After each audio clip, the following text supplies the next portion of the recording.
Hey college kids! So Jenna suggested that this week we talk about nothing but Doctor Who, which I am very pleased to do. So if you haven't seen The Impossible Astronaut yet, then you should turn this video off and go find that one. If you've never seen Doctor Who before, that's fine. The Impossible Astronaut is the beginning of a new season, so you can watch along with everyone else and catch up in your spare time, which will become scarce soon.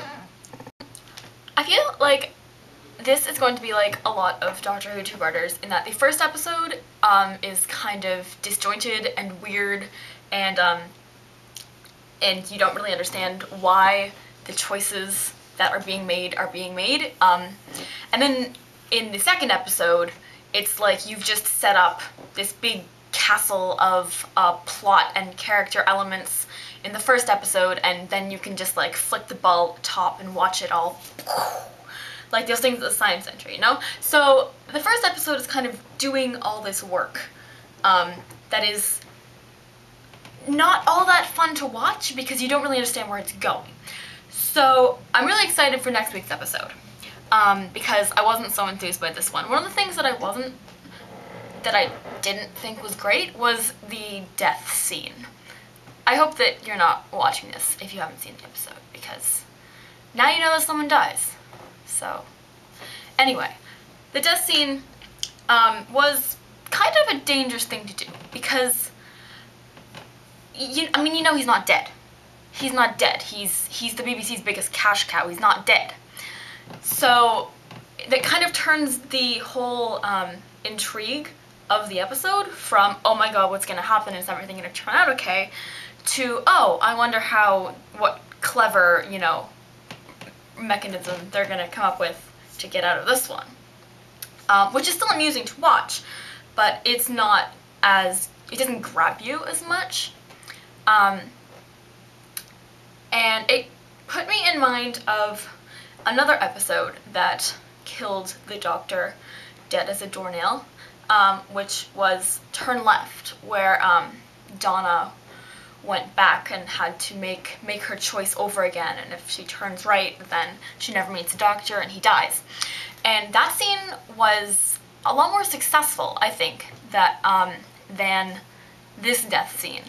Mostly because I think if you're gonna do a scene that everyone watching knows is completely inauthentic, it's gonna be reversed, it's not real, then you're gonna need to milk it like a inappropriate hand gesture milky thingy, right? And whatever else Russell Davies can or cannot do, he can certainly produce melodrama, and that is what he did. Whereas Stephen Moffat's writing is a lot more streamlined and minimalist, and it's tighter and it's a lot of fun to watch, but in scenes like that, I think we could have had some more kind of stuff. One thing I loved about this episode was that I've always felt vaguely uncomfortable about the fact that I don't like River all that much.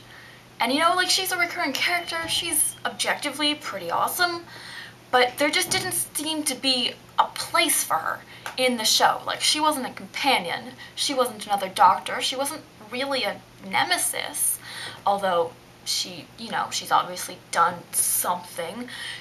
She wasn't really a love interest, and how much do we want the Doctor to have real love interests anyway?